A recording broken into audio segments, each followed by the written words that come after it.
ہمارے استاد آیت اللہ آغا داداشی انہوں نے بیان کیا کہ کاشان میں ایک عالم دین اپنے گھر کی بنائی کر رہے تھے، رینوویٹ کر رہے تھے، تو چند مزدوروں کو بلایا، تو اس میں ایک جوان بھی تھا۔ جب بھی کھانے کا وقفہ آتا دیکھا سارے کھانا کھانے چلے جاتے تھے، مگر وہ جوان نماز پڑھنے جاتا تھا۔ تو انہوں نے دیکھا کہ یہ جوان مجھے عام جوان نہیں لگتا، بہت کوشش کی بات کرنے کی، بات نہیں ہو پاتی۔ ایک دن سیڑھی کرائے پہ منگوائی تھی کام کے لیے، کہا واپس دے کر آؤ۔ واپس آتے آتے اسے بہت دیر لگ گئی، تو میں نے اسے پوچھا اتنی دیر کیوں لگائی سیڑھی دینے میں؟ کہا کہ سیڑھی لمبی تھی اور جس گلی سے جانا تھا لوگوں کی دیواریں بہت قریب قریب تھیں، تنگ تھی، یعنی اتنا تھا کہ بہت مشکل سے، کیونکہ دیوار لوگوں کا حق ہے تو میں نہیں چاہتا تھا کہ سیڑھی سے ان کی دیواروں پر خراشیں آئیں، حق۔ تو انہوں نے کہا یہ جوان عام جوان نہیں ہے۔ کہا تمہاری کبھی امام زمانہ سے ملاقات ہوئی؟ کہا ہاں، کچھ دنوں پہلے امام آپ کے شہر میں ہی آئے ہوئے تھے۔ جو اتنا پریسائز ہو حقوق اللہ اور حقوق العباد کا، جو اپنی آنکھوں کی حفاظت کر سکتا ہو، اسی کو ہی عرش کے ذکر سنائی دیتے ہیں۔ ہم تو یہاں دنیا کے ذکروں میں پھنسے ہوئے ہیں، ہمیں تو یہی چیزیں، ہمیں تو آپس میں آواز نہیں آتی، ہم تو اتنا موبائل میں گم ہوتے ہیں، والدہ آواز دے رہی ہے بیٹا بیٹا، بیٹا بیٹھا ہوا ہے، بچے آواز دے رہے ہیں، باپ بیٹھا ہوا ہے، زوجہ آواز دے رہی ہیں، پتہ ہی نہیں ہے۔ تو ہمیں عرش کی آوازیں کہاں آئیں گی؟ ہمیں تو آس پاس کی آوازیں نہیں آتی۔ عزیزان محترم کو اپنے تعلق کو کاٹیں یہ انوانٹڈ انفارمیشن سے۔ صرف معلومات انسان کو کہیں نہیں پہنچا سکتی جب تک عمل نہ ہو۔ عمل کریں، اپنے رابطے کو اپنے امام کے ساتھ رابطہ کریں۔ ہمیں اپنے وقت کے امام کے لیے دن میں کیا کرتے؟ شہید کیوں اتنے محکم تھے؟ شہید جانتے تھے کہ وہ اپنے امام کے لیے کام کر رہے ہیں، جبکہ شہید کو کتنی مشکلات اور مخالفتیں برداشت کرنی پڑی، لیکن امام کے لیے تھے۔ وہ اس حدیث پر قائم تھے کہ جو حدیث رسول خدا حضرت محمد مصطفیٰ صلی اللہ علیہ وسلم،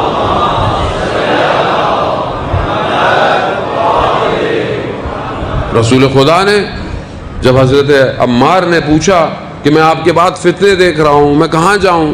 تو ایسے میں مولا کائنات داخل ہوئے، تو یہ کہا رسول خدا نے کہ پورے دنیا کے لوگ ایک وادی میں ہوں اور علی ایک وادی میں، تم علی کی وادی میں جانا۔ تو شہید امام کی وادی میں ہے، چھایا کیلے ہو۔ آج بھی آپ کے سامنے شہید بے شک اپنے امام کے پاس ہیں۔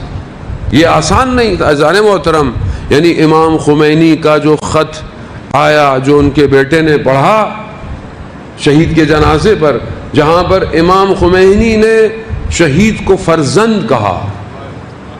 اپنی زندگی میں جو میری ناقص سی بہرحال مطالعہ ہے، امام خمینی نے دو لوگوں کو فرزند کہا ہے، ایک شہید مطہری کو اور ایک شہید عارف کو۔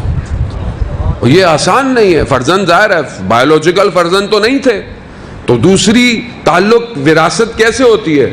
سنخیت روحی کی وجہ سے۔ روح اتنی بزرگ تھی کہ امام جیسی شخصیت فرزند کہہ رہی ہے۔ وہ اتنی بزرگ روح کریں عزیزان محترم، انسان اپنے آپ کو، کمال نہیں ہے اکیلے جنت میں جانا، کمال یہ ہے کہ کئی لوگوں کو بہشت میں لے کے جانا، کمال یہی ہے۔ آپ کربلا والوں کو دیکھیں، آج تک کربلا کا راستہ محکم ہے، جو ان کے راستے پر ہے وہ مر بھی رہا ہے، کٹ بھی رہا ہے، لیکن اسے کوئی تکلیف نہیں ہے۔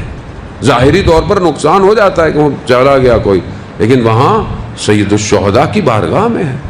اسماعیل ہانیہ جیسے شخص کہنے کو تو بڑا نقصان ہو گیا، یہ ہونا خوب وہ تو وہی ہوا کہ جو وہ چاہتے تھے۔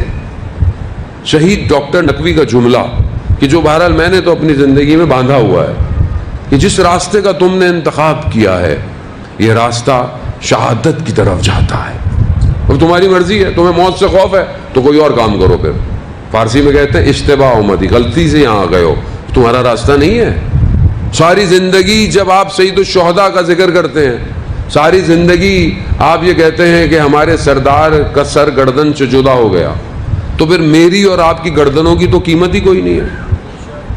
تو اس قابل کریں کہ یہ گردن اس راہ میں کاٹی جائے۔ شہید کتنے سارے آپ کے سامنے مثالیں ہیں، اتنے شہداؤں کی داستانیں ہیں، لیکن وہ زندگی ایسی گزارنی پڑتی ہے۔ شہادت بھی ہر کسی کو نصیب نہیں ہوتی ہے۔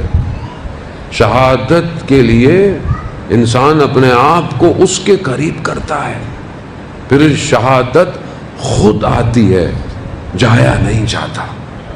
اپنے آپ کو اس قابل کرے انسان اذان موت کہ ہم اپنے امام کو راضی کریں، اور صرف یہ رابطہ، پہلی چیز حد اقل انسان دعائے عہد کو بڑا کرے کہ امام سے ہر روز تجدید بیعت کرے، اور پھر اس کے بعد سوچے، چاہے آپ کا پروفیشن کوئی بھی ہو۔ آج اے آئی کا دور ہے، artificial intelligence, robotics, economics, e commerce, دنیا جو ہے وہ پلانٹ کو سیو کرنے کے لیے جا رہی ہے، اسٹریٹجی ہے۔ پلانٹنگ کتنی اتنی ہماری مجلسیں ہوتی ہیں، ہر مجلس میں اگر 2-4 درخت بھی لگا دیے جاتے تو پتہ نہیں کتنے درخت ہو جائیں۔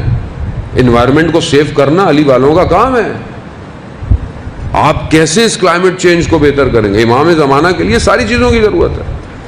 آپ ملک کو، دنیا کو بہتر کریں گے تو امام آئیں گے۔ امام کی حکومت کہاں ہوگی؟ کوفہ۔ کوفہ کے لیے کیا پلاننگ ہے ہمارے پاس؟ کوفہ میں ہم نے کیا سسٹم ڈپلائی کیا ہے؟ ہم تو جاتے ہیں بس مولا کی زیارت ہو جائے واپس آ جائے۔ ہماری تو یہ پوری کوشش ہوتی ہے خدا کرے کہ بہرحال وہ زیارت بھی قبول ہو۔ عزیزان محترم، ہم صرف دین کے ایک حصے کو لے کر بیٹھے ہیں، اور وہ ہے صرف احساسات۔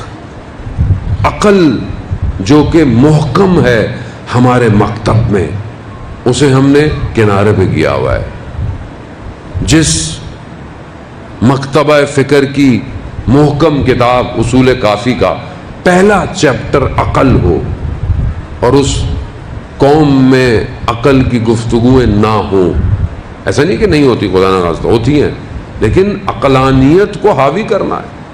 آپ کو اپنے آپ کو وہاں کھڑا کرنا ہے کہ لوگ آپ سے بات کرنے میں مجبور ہو، لوگ آپ کے ساتھ چلنے پر مجبور ہو، اور یہ کر کے دکھایا ہے علی والوں نے۔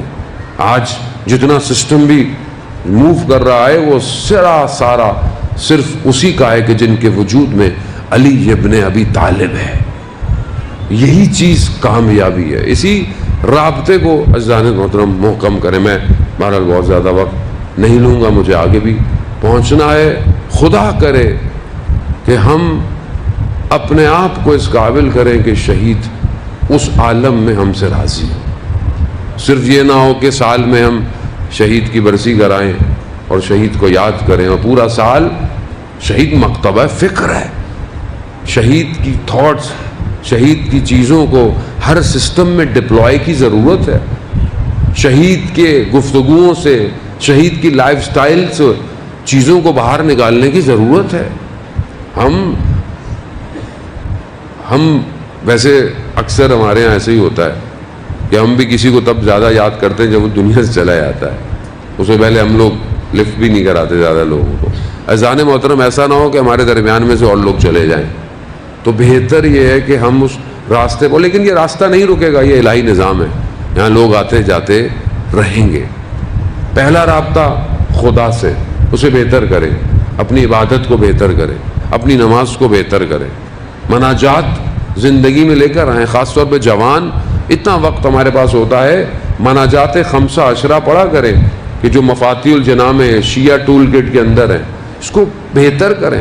کلام الہی سے اپنے آپ کو جوڑیں، ہر روز حد عقل 5 آیتیں قرآن کی پڑھا کریں، ترجمہ پڑھا کریں۔ جب اللہ کے ساتھ رابطہ ہی نہیں تو پھر خدا کی بارگاہ میں کام کیا کریں گے؟ جو شخص قرآن کے قریب نہیں وہ امام کے بھی قریب نہیں ہے۔ آیت اللہ عثمہ بہجت نے فرمایا، تو پوچھا کسی نے کہ ہم امام کو دیکھنا چاہتے ہیں، کہا قرآن کو دیکھو، کہا قرآن وہی ہے جو امام ہے، امام وہی ہے جو قرآن ہے، تو قرآن کو دیکھو۔ قرآن کو کتنی دفعہ دیکھتے ہیں دن میں؟ امام کو دیکھنا اصل مسئلہ ہے کہ طلب نہیں ہو تو نہیں ہے، تو پھر آپ کچھ بھی نہیں کر سکتے۔ اور لوگوں کے ساتھ بہتر رہیں اور اس کے لیے اخلاق اپنا اچھا کریں۔ تیسری، امام کے لیے کوئی بھی قدم اٹھائیں، چاہے وہ سوشل میڈیا ہو، چاہے وہ قلم لکھے، چاہے وہ شعر ہو، چاہے وہ نثر ہو، چاہے وہ کمپنی ہو، چاہے وہ آئی ٹی سٹرکچر ہو، چاہے کچھ بھی ہو، کچھ بھی کریں امام کے لیے، کام سوچیں گے امام خود نصرت کریں گے۔ عزیزان محترم،